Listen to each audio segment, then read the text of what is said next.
തനിക്കെതിരെ ചീറ്റുന്ന ഏത് വിഷവും ശിവനെ പോലെ വിഴുങ്ങാനറിയാമെന്ന മോദിക്കെതിരെ വിമർശനവുമായി കോൺഗ്രസും.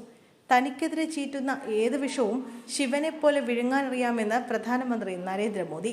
എന്നാൽ ഭൂപൻ ഹസാരികയെ പോലുള്ള മഹാന്മാരെ കോൺഗ്രസ് അപമാനിക്കുന്നത് സഹിക്കില്ല.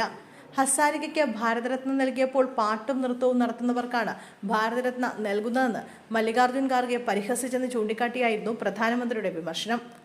തന്റെ റിമോട്ട് കൺട്രോൾ 140 കോടി ജനങ്ങളിലാണെന്നും തനിക്ക് വേറെ റിമോട്ട് കൺട്രോൾ ഇല്ലെന്നും മോദി പറഞ്ഞു. അസമിലെ ദരാംഗിലെ റാലിയിലാണ് മോദിയുടെ പ്രതികരണം. ഓപ്പറേഷൻ സിന്ദൂർ സമയത്ത് കോൺഗ്രസ് ഇന്ത്യ വിരുദ്ധ ശക്തികൾക്കൊപ്പം നിന്നുവെന്നും പ്രധാനമന്ത്രി പറഞ്ഞു.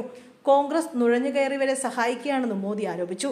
അതിർത്തി മേഖലകളിലെ ജനസംഖ്യാസ്ഥിതി നുഴഞ്ഞുകയറ്റക്കാരെ ഉപയോഗിച്ച് മാറ്റിമറിക്കുകയാണെന്നും പ്രധാനമന്ത്രി പറഞ്ഞു. 140 കോടി ജനങ്ങൾ ഒഴികെ ഒരു റിമോട്ട് കൺട്രോളും തനിക്കില്ലെന്ന് മോദി വ്യക്തമാക്കി.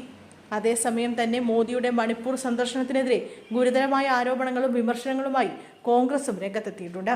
വംശീയ കലാപം പൊട്ടിപ്പുറപ്പെട്ട് 2 വർഷത്തിനു ശേഷമുള്ള പ്രധാനമന്ത്രിയുടെ മണിപ്പൂർ സന്ദർശനത്തെ വിമർശിച്ച് കോൺഗ്രസ് നേതാവ് പി ചിദംബരം രംഗത്തെത്തി.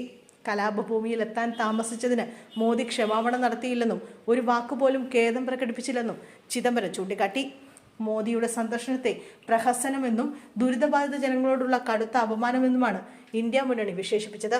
കഴിഞ്ഞ 2 വർഷമായി കോൺഗ്രസും മറ്റ് ഇന്ത്യ മുന്നണി നേതാക്കളും പ്രധാനമന്ത്രി മണിപ്പൂർ സന്ദർശിക്കണമെന്ന് ആവർത്തിച്ച് ആവശ്യപ്പെട്ടുകൊണ്ടിരിക്കുകയാണ്. 2023 മെയ് മാസത്തിൽ മണിപ്പൂരിൽ വംശീയ സംഘർഷവും പൊട്ടിപ്പുറപ്പെട്ടതിനു ശേഷവും മെയ്തേയ് കുക്കി സമുദായങ്ങൾ തമ്മിലുള്ള ഭിന്നത വളരെ കാലമായി നിലനിൽക്കുന്നതിന് ശേഷവും പ്രധാനമന്ത്രി മോദിയുടെ ആദ്യ സന്ദർശനമായിരുന്നു കഴിഞ്ഞ ദിവസം നടന്നത്.